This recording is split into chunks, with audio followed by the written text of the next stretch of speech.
eh, siapa lagi yang mau membangkitkan Aceh kalau bukan dari Aceh? Iya, Ya, itu kan? dia. Menarik tuh kata-katanya. Kalau kalau kayak saya pindah ke Jakarta, Nah, itu udah biasa. Siapa yang membangun kreativitas Aceh kalau bukan anak Aceh sendiri? ya, itu tuh. Jadi memang itu menjadi salah satu masalah yang selama ini tuh kita diskusikan nih bareng sama Alif. Ya. Kalau seandainya semua anak Aceh itu berpikir untuk pergi keluar, dia punya potensi, tapi dia memilih untuk pergi keluar, Ya. siapa yang membangun Aceh? Iya. Bayangkan kalau misalkan jersey Persiraja ya kan? Ya kan? Dalam itu ada Bisa. Ini sama kayak nih, contoh nih. Salah satunya adalah Kita lihat, saya kita lihat. Godzilla makan mie Aceh.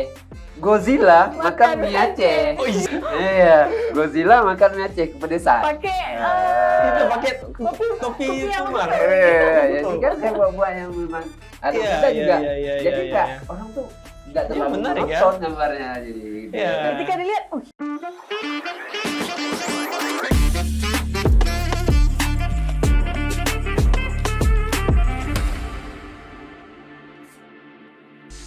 Assalamualaikum warahmatullahi wabarakatuh. Waalaikumsalam. Pemirsa penonton setia Pancung Show. Kali ini hari ini kita kedatangan tamu luar biasa, seorang ilustrator. Jadi Bang Olex. Ya, Jadi nama aslinya siapa, Bang? nama asli Firmansyah. Oh, Firmansyah. Itu Oleh itu nama panggung. Dulunya Oke. nama itu apa ya? Nama di media. Saya masuk di media, salah satu media di Banda Aceh dan Oke. menjadi ilustrator, kartunisnya lah, dan menggunakan nama Oleh itu. Nah, oke. Kayak kita kemarin baru jumpa di Pulau Aceh ya, Bang? Ya, ya. Di Lepa, di konservasi penyu. Lepa. Kita ikut lah. iya, nggak jadi. Suruh kali. Jadi kami Iya. di sana tuh Gagal. tiga ada hari. ketemu dulu. Keren Rame banget. lagi ke sana. tiga hari konservasi penyu, ngelihat penyu langsung. Aku sebagai orang daerah yang jauh dari laut bahkan, Betul. ngelihat penyu Wow. semunyu-munyu itu bahkan. Unyu-unyu ya. Unyu-unyu. Jadi ternyata oke gitu ya Iya. bentuk penyu ya. Oh, nggak pernah lihat ya? Nggak pernah lihat. Malu lah.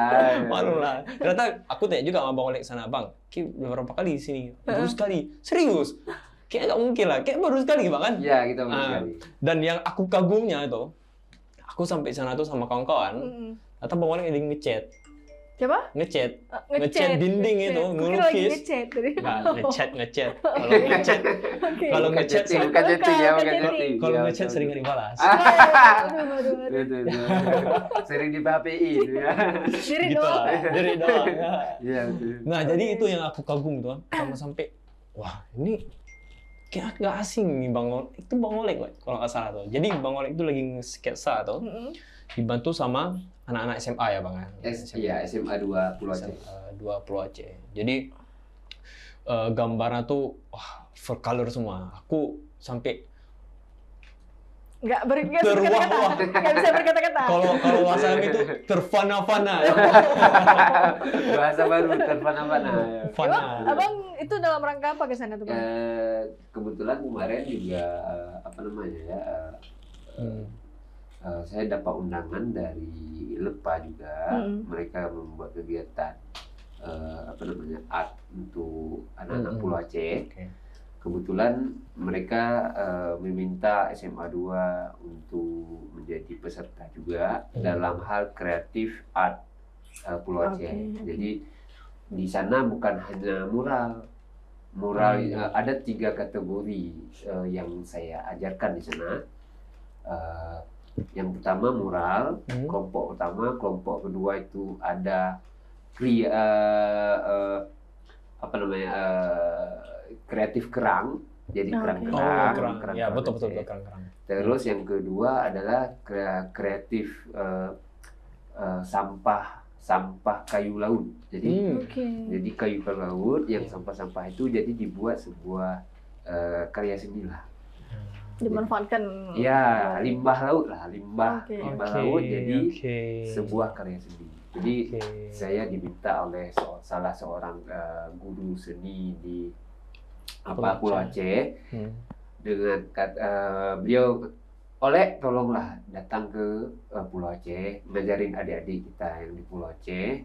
Mereka itu punya kreativitas yang besar, tapi mereka kurang tereksplor karena di Pulau Aceh sendiri itu masih kekurangan guru seni, masih kurang, sangat kurang lah kurang ya. guru seni. Padahal potensi Iya. sumber daya alam itu banyak kali ya. Potensi anak-anak di sana bagus untuk karya seninya, tapi explore anak-anak untuk menciptakan karya seni itu masih kurang. Oh ya betul. Padahal di sana itu udah sangat bagus pariwisatanya. Ya itu. Iya kan, jadi mereka setuju. bisa buat kerajinan kerang untuk pariwisata, bisa untuk mural, bisa buat pernak-pernik gantungan kunci dari sampah laut, bisa buat apalah karya-karya sendiri lah. Bisa menciptakan perekonomian baru. Iya, jadi mereka ibu salah satu guru seni itu tolonglah anak-anak kita ini sehingga mereka punya punya istilahnya nggak di Pulau Aceh itu nggak hanya laut, nggak hanya orang cari ikan. Jadi nelayan kayak gitu ya. Jadi nggak hanya cuma kalau di Pulau Aceh itu kan terkenal dengan gurita. Iya. Jadi anak-anak tuh jangan hanya profesinya pencari gurita. Iya. Ataupun menjadi PNS. Ada potensi lain, ada profesi lain yang lumayan besar untuk Pulau Aceh gitu. Nah, itu betul lah. Karena kan aku pun melihat karya-karya anak-anak di sana tuh, yang salah satunya itu yang gelang bahkan ataupun kerajinan yang digantung-gantung tuh Bang. Bahkan matalumo, kalau bahasanya matalumo, kerang matalumo tuh. Tahu. Pakai lem, aku itu menarik kali itu. Karena aku pernah lihat itu sekali di Thailand, di Pattaya. Jadi pernah ke sana tuh melihat salah satu toko aksesoris. Dan aku lihat, kayak aku pernah lihat nih kerang nih. Ternyata dibawa lagi sama anak-anak Pulau Aceh. Dan aku bilang sama anak-anak nih itu kalau kalian jual itu bakal punya nilai yang sangat tinggi bahkan tuh Bang. Jadi salah satu juga mereka meminta saya untuk menginspirasikan anak-anak Pulau Aceh bahwa apa yang mereka buat itu bisa menghasilkan uang. Nggak cuma mereka. Jadi anak-anak di Pulau Aceh itu pagi hari sebelum berangkat sekolah mereka cari gurita. Iya betul. Mereka cari gurita dulu tuh. Berarti mereka bangun paginya lebih awal. Jadi mereka sebelum sekolah nyari gurita dulu. Sehingga hal-hal yang ekonomi kreatif ini mereka nggak kepikiran untuk mengeksplor yang itu. Karena udah kebiasaan. Memang kita sering kayak gitu, bahkan kita pun tanpa kita sadari juga seperti itu. Padahal itu pariwisata Pulau Aceh kan mungkin lagi berkembang sekarang kan. Udah banyak lah pelancong ke pulau. Tapi nggak tahu mau bawa souvenir apa nih? Itu ya betul. Ujung-ujungnya kira-kira aku ke Pulau Aceh bawa oleh-oleh pasti ikan. Kalau nggak ikan gurita, kan. Kalau ke Sabang misal nih ada kue Age Sabang. Kemudian ada baju I love Sabang. Baju I love Sabang. Kenapa nggak I love Pulau Aceh gitu kan? Makanya saya bilang di Pulau Aceh itu kan sudah ada, maksudnya bagus secara anak-anak ini punya kreativitas yang besar. Ya manfaatkanlah, ini uang sebetulnya kan. Menghasilkan uang nih juga. Jadi ketika ada tamu yang datang ke Pulau Aceh, ada yang mereka bawa pulang sebagai souvenir. Nggak cuma sekedar ikan. Benar. Bisa mereka sampah laut jadi bentuk souvenir dan sebagainya. Itu salah satunya. Yang kedua, mural. Mural itu anak-anak ini mampu untuk menggambar, tapi mereka belum tahu tekniknya kayak mana, campuran cat seperti apa. Jadi saya lebih mengajarkan, ini catnya bagusnya ini. Jadi mereka memang saya ajarin dari basic lah sehingga menghasilkan sebuah karya mural. Oke. Bang, ini berbicara masalah mural ya. Ini Eva kenalnya abang ini sebagai ilustrator, ilustrator, animator, pelukis juga, semua, itu semua. Borong. Paparkan Produk-produknya. Produk-produknya. Ya Bang, nih mau tanya sedikit nih. Sebenarnya gimana sih Abang melihat Abang nih sebagai ilustrator, pelaku kreatif lah kita bilang di bagian seni lukis. Untuk Aceh sendiri itu bagaimana pasar yang tersedia gitu? Pasar di Aceh masih kurang kok ekonomi kreatif. Maksudnya kita melihat souvenir Aceh itu belum beragam, masih itu aja. Itu aja ya. Ya kan, saya kayak contohnya gini, misalnya kayak kayak ukiran Aceh yang hanya ditampilkan misalnya pucuk rubuh ataupun pintu Aceh aja. Kenapa nggak dibuat pintu Aceh dengan versi yang lain? Betul. Iya kan, betul. Versi yang lain lah, jangan cuma plok seperti itu. Atau cuma rencong aja. Kenapa nggak rencongnya dibuat ada gambar orang di dalam rencong itu, tapi orang-orang itu membentuk rencong gitu maksudnya kan? Betul juga loh. Tapi nggak ada kreativitas kayak itu, belum muncul gitu maksudnya.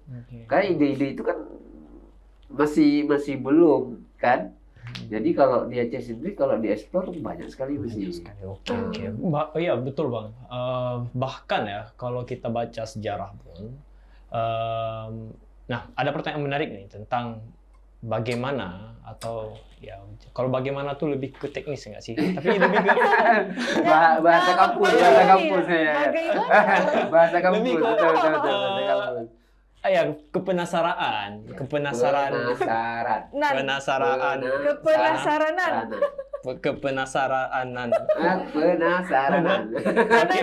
Itu.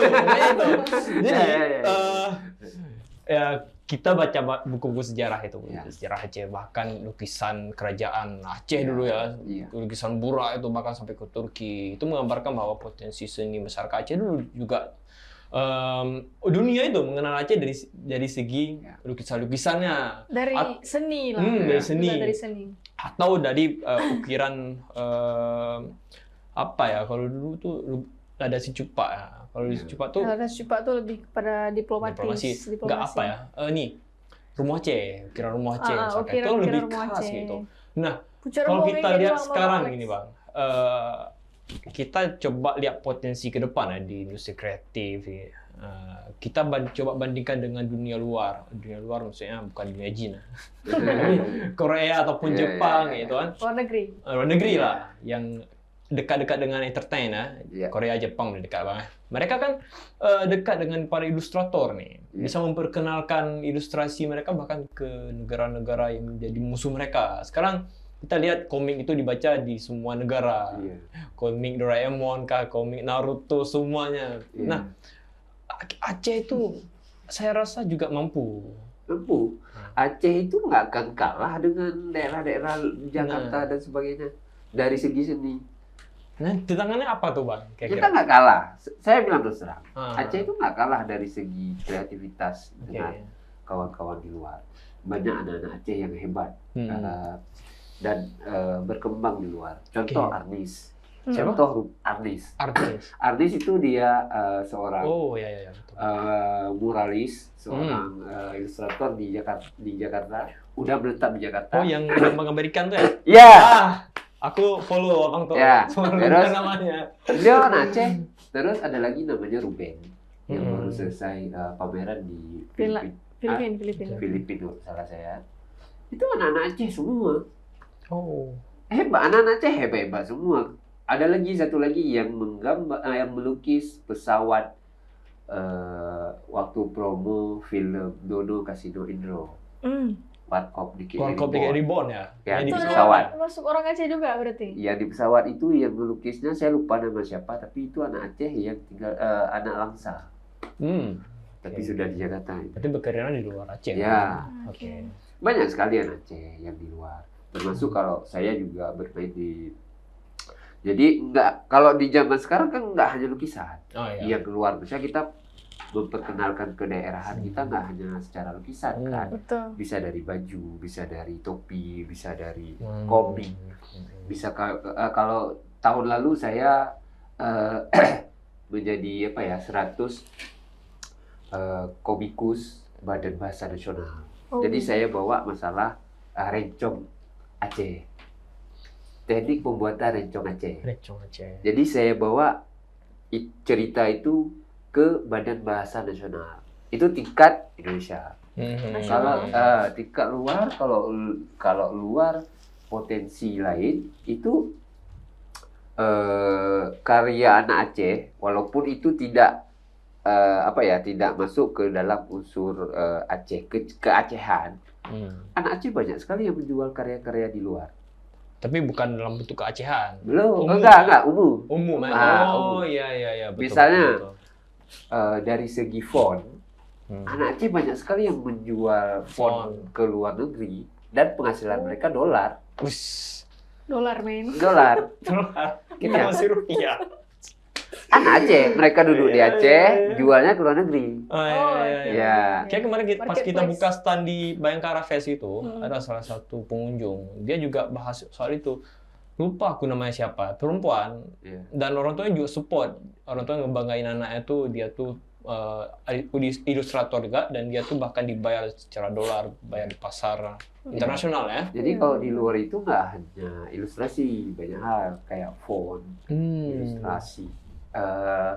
Apalagi ya, komik, ada template, banyak hal di dunia kreatif itu bisa kita jual. Nggak terbatas. Kalau abang sendiri kenapa masih stay di Aceh? Kenapa karya-karya abang tuh justru lebih keacehan gitu, nggak umum seperti teman-teman lain? Saya sudah dunia digital, saya sudah saya jalan dari tahun 2014-15 tuh saya udah mulai menjual karya digital saya ke luar negeri. Baik dari font, baik dari ilustrasi. Udah duluan nyebur. Udah nyebur saya. Ini mentornya. Ya, terus kemudian pada tahun 2020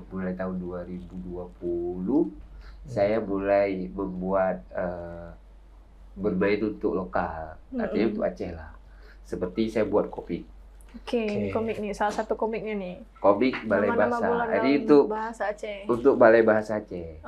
Kemudian saya dikasih karena mereka suka. Mereka minta saya untuk membuat komik-komik selanjutnya.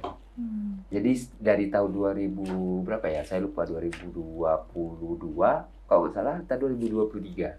Jadi mereka udah rutin ngasih kerjaan komik lah. Saya pikir siapa lagi yang mau membangkitkan Aceh kalau bukan dari Aceh? Ya kan? Itu dia. Menarik tuh kata-katanya. Kalau kayak saya pindah ke Jakarta, itu udah biasa. Kalau misalnya saya bisa seperti ini, pindah ke Jakarta, saya bisa hidup di sana. Iya, udah pasti. Saya Insya Allah kita nggak bisa bilang ini. Insya Allah. Kepastian aja nih. Insya Allah itu saya bisa hidup di Jakarta. Tapi bukan itu. Siapa yang membangun kreativitas Aceh kalau bukan anak Aceh sendiri? Ya, itu tuh.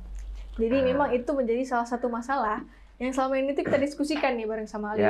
Kalau seandainya semua anak Aceh itu berpikir untuk pergi keluar, dia punya potensi, tapi dia memilih untuk pergi keluar, siapa yang membangun Aceh? Aceh gini-gini terus. Karena nggak ada contoh kan?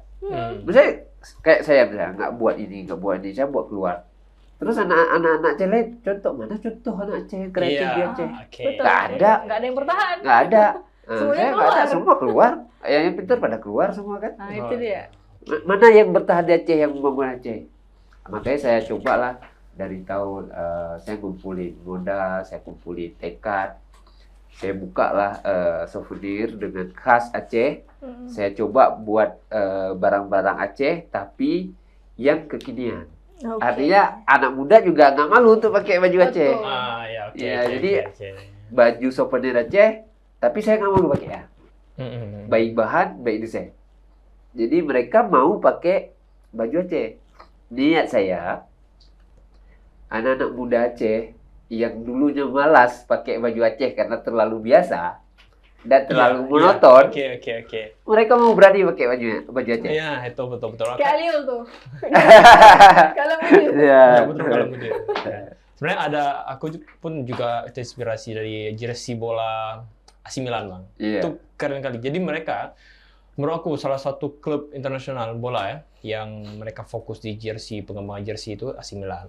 Yeah. Jadi salah satu jersey kemarin terbit itu, jadi corak dalamnya itu lukisan khas Itali. Yeah. Itu mewah kali bang. Aku sangat takjub bahkan. Dan aku rasa corak itu mirip dengan corak Gayo gitu. Yeah. Bayangkan kalau misalkan jersey Persiraja gitu kan. Ya kan? Dalamnya tuh ada. Ini sama kayak ini, contoh ini. Jadi saya nggak ada apa namanya desain Aceh. Misalnya saya nggak lagi menggambar rumah Aceh, saya nggak lagi menggambar Persiraya, saya nggak menggambar lagi Renco. Tapi yang saya gambar adalah salah satunya adalah saya Godzilla makan mie Aceh. Godzilla makan mie Aceh. Oh iya. Iya, Godzilla makan mie Aceh kepedesan. Itu pakai topi Umar. Jadi kan saya buat yang memang ada kita juga. Jadi enggak orang tuh ini enggak kita enggak terlalu monoton gambarnya jadi. Ketika dilihat, keren itu tulisannya Aceh gitu. Orang kayak tulisannya kayak tulisan Jepang. Vibes-nya Jepang. Kan aneh juga kita mikir kan nih kok Godzilla, Aceh gak ada Godzilla nih, tapi kan nuansa paling keren nih anak-anak vintage bukan vintage skena ya, skena banget. Sebetulnya kan niat saya awal membuat Godzilla, tapi karena di Aceh Selatan ada naga.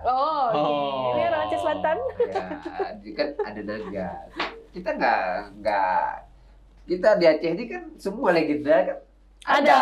Semua ada. Legenda. Hampir tiap kabupaten itu ada legenda. Legenda. Jadi nggak masalah kita kayak ini. Kita bilang sama apa nih Godzilla? Bukan, naga. Naga bisa kan? Bisa. Bukan buaya. Buaya. Nggak usah bahas buaya tadi ya. Jadi memang saya buat hal-hal yang baru yang belum dibuat sama orang lain. Dan itu menjadi anak-anak muda mau memakai kebudayaan ataupun memakai lagi identitas keacehan mereka. Seperti alhamdulillah penyanyi Aceh kayak Apache Banazar. Beliau datang dan sangat mendukung, mereka pas ngeliat, wow, ini baju Aceh keren keren maksudnya kan. Ini bang, aku minta izin sama bang, aku mau buat video klip. Dan saya nggak bayar. Mereka beli dan itu dibuat video klip. Dan saya nggak tahu ketika jadinya bang ini video klip. Masya Allah. Mereka beli maksudnya kan. Betul. Apresiasinya seperti itu. Jadi saya bilang, waduh, saya jadi gak enak hati jadinya kan. Bila orang tuh pakai semua di video klipnya kan.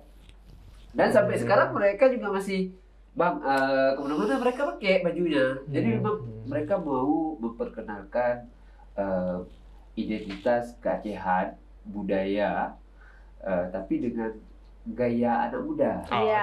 Betul. Misalnya kayak baju-bajunya kan gaya-gaya anak muda. Dan mereka mereka nggak malu untuk pakai. Nggak hanya sekedar logo apa namanya I love Aceh, I love Sabang aja kan. Bahkan kebanggaan kalau aku ya lihat di brand Olex made in Aceh. Kalau biasa kita pakai itu made in Jepang, made in China kan. Kali ini USA, sekarang made in Aceh. Kapan lagi coba ya? Tapi Alio nggak pernah lihat kan baju yang dicetak sama Bang Olex itu yang punya Iskandar muda itu bang? Iya. Yang apa? Yang animasi yang dibuat sama Bang Olex langsung. Iya. Saya pernah buat animasi tentang Iskandar muda. Kemudian saya buat baju. Itu film animasi yang kita putar di Kota Berbintang. Cai. 2 episode itu Bang Olex yang buat. Oke. Jadi ini ternyata. Jadi penonton penasaran siapa sebenarnya Bang Olex. Itu keren. Bahkan bentar, kalau kita flashback, sorry Bang, Kota Berbintang kemarin, kan salah satu yang gambar sketsa untuk lomba ya, fun coloring. Atau anak-anak. Itu Bang. Itu ibu-ibu tuh semua pada minta. Pas pulang. Dik, mintalah satu. Siapa nih yang gambar nih? Gitu. Keren kali ini siapa yang mintalah Dik. Sampai anak saya suka. Anak saya suka. Jadi ibu yang kemarin bawa anaknya di Kota Berbintang ini dia sosok. Kalau mau ke studio itu di mana Bang? Kita studio, kalau studio di rumah, tapi kalau outletnya ada di Penayu, di samping Hotel Grand Arabia Portola. Tuh. Berarti itu teman-teman. Jangan lupa ada Bang Olex di sana. Oh ya. Oh, sosial medianya ada di bawah ini. Di bawah ini, di bawah ini, di bawah ini. Jangan lupa di sosial medianya. Oke. Bisa beli oleh-oleh juga di situ. Oh iya, kalau oleh-oleh cocok sekali karena apa ya? Kita juga selain ada kaos, ada topi, ada juga hijab, ada juga gantungan kunci. Jadi ada beberapa produk lah. Produknya banyak lah, bisa lihat sesuai selera. Ya, betul. Dan kita juga kualitas kaosnya kita coba yang bagus lah. Maksudnya kita pakai yang 24S atau 30S yang ketika kita kasih ke orang kita nggak malu. Jadi misalnya ya ada beberapa kaos souvenir yang hanya sekedar dikasih udah selesai. Dipakai nggak dipakai mau jadi keset kaki terserah. Kalau saya enggak. Kalau saya gimana cara kaos yang dikasih itu dipakai. Bagus. Kalau mau disimpan jadi sayang. Betul. Oke, Leo. Oh ya, terkait ini kan terkait lukisan nih, Bang. Ya. Kalau kita lihat ini kan lukisan Abang kan lebih kepada real. Ya. Gitu kan? Ya. Kalau belakangan ini kita juga ada melihat lukisan-lukisan yang abstrak doang. Iya. Yang mungkin bentuknya bukan bentuk orang, bukan bentuk tumbuhan dan juga sesuatu lah kita bilang. Tapi lebih abstrak. Itu gimana tuh Bang? Apakah memang udah dari dulu memang atau gimana sih ceritanya? Lukisan abstrak itu ada pada awal abad ke-20 itu. Itu istilah abstrak itu digunakan untuk mendeskripsikan lukisan-lukisan seperti kubisme dia kota-kota. Kota-kota ekspresionis, ekspresi. Terus suprenatisme. Terus banyaklah futuristik gitu ya. Futuristik dan sebagainya. Jadi mengekspresikan itu karena orang kadang-kadang udah bosan dengan realis. Oke. Dari kebosanan ini muncullah karya baru. Seperti pemberontakan. Pemberontakan terhadap realis lah. Dari orang udah bosan dengan realis muncullah abstrak. Mungkin dari real tiba-tiba ini bosan nih terlalu real nih jadi saya membuat orangnya jadi kota-kota aja deh. Orangnya jadi kota-kota aja deh. Jadi dari situ muncullah beberapa itu kan kubisme dari awal. Terus dari situ berkembang ada yang sekarang ekspresionis model. Cepat-cepat gitu ya. Ya, jadi ada itu memang ekspresi kan. Jadi dari abstrak tuh muncul beberapa karya-karya yang bagus, yang nilai jualnya tinggi. Oke, betul. Nah, itu tetap memiliki penikmat sendiri dia. Iya, mereka nggak ada urusan soal jelek sekali gambar Anda. Tidak urusan sama Anda gitu. Itu kan saya ekspresi saya. Anda mau beli silakan, nggak beli ya sudah gitu. Oke, Bang. Ya, ngomong soal lukisan pun belakangan ini kita turut prihatin ya tentang lukisan betul. Yang sedikit mengkritik ya, bukan sedikit sih, soal ya tergantung orang menerjemahkan ya lukisan. Siapa tuh namanya bapak? Lupa saya. Ya lukisan itu yang vulgar, menggambarkan kondisi Indonesia saat ini. Beliau yang Garuda tikus. Ya, beliau tidak diberi izin pameran. Karena mengandung unsur kebencian gitu ya. Seksual, bahkan dianggap seksual. Ya, jadi menurut kepala museumnya itu nggak sesuai dengan apa yang diajukan untuk pameran. Oke. Dan bahkan ya para pegiat seni lain belakangan ini juga sangat ya kita perlu support mereka. Salah satunya band Sukatani ya belakangan Ya, Sukatani. yang bayar. Di podcast udah bayar.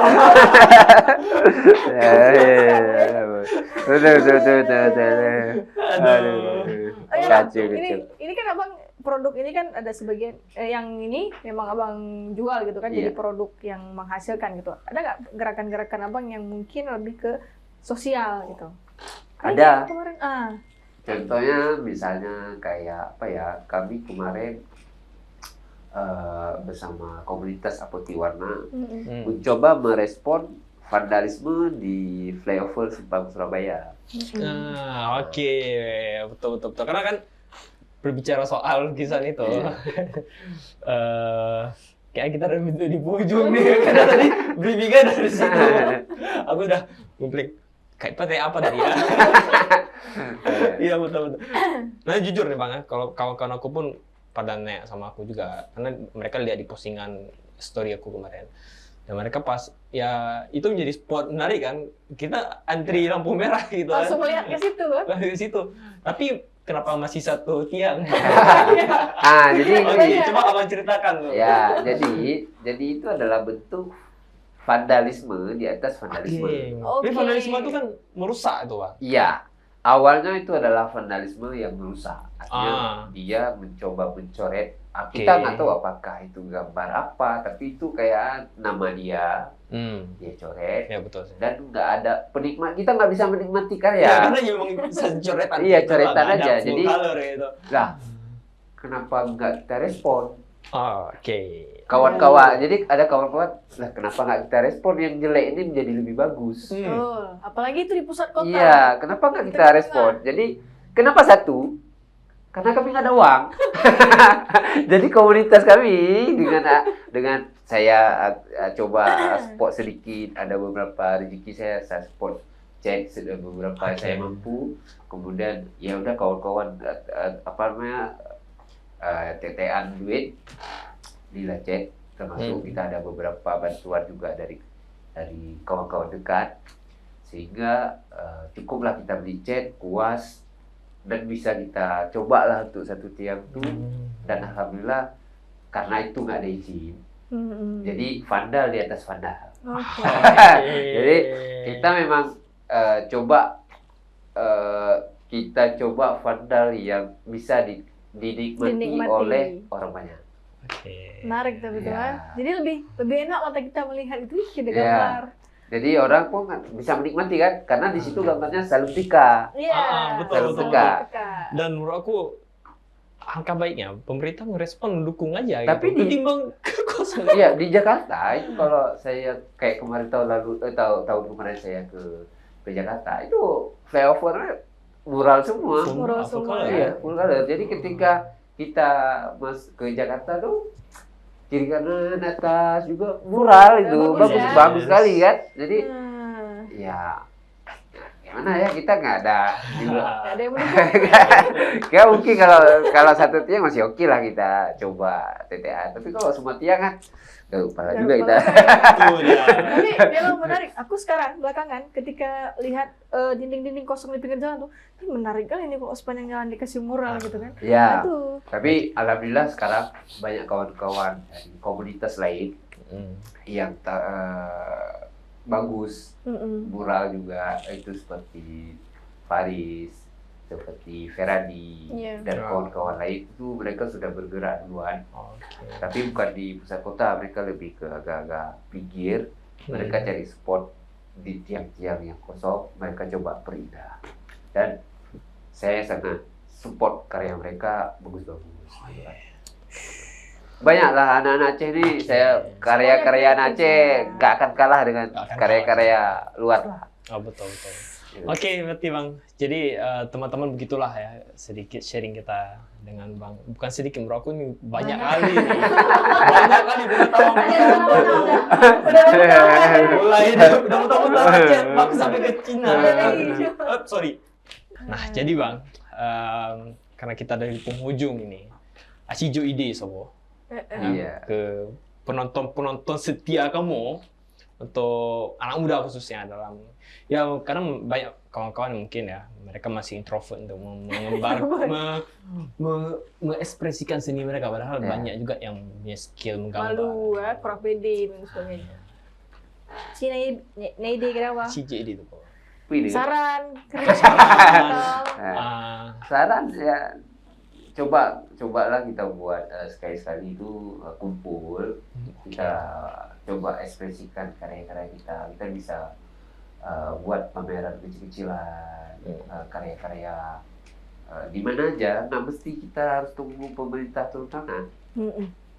Kumpulin karya, kita buat pameran kecil-kecil, cari kafe yang mau tampung, kita buat pameran kecil-kecil bisa. Jadi dengan ada kegiatan rutin, orang tahu bahwa Aceh, bahwa Aceh yang karya-karya produk-produknya keren-keren, banyak sekali anak-anak Aceh yang punya kreativitas. Kita bisa buat seperti itu. Betul.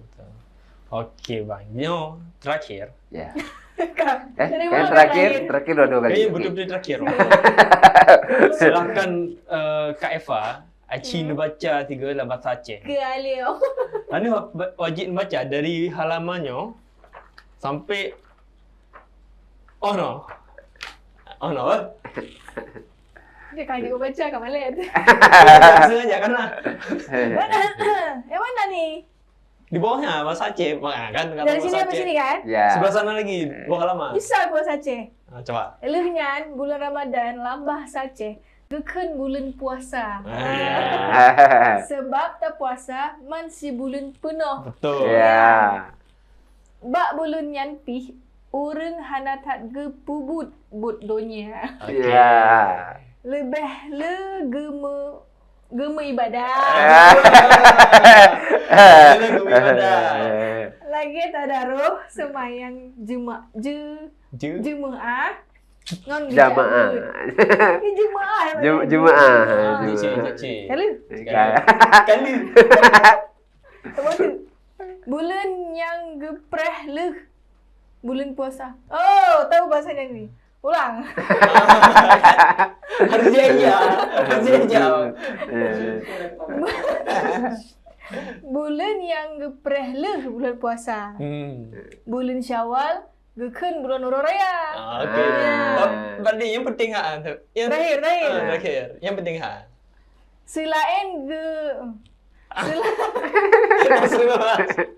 Selain gerayakan Nurul Raya, bulan nyopih bulan God. Makaji le orang yang berkahwin.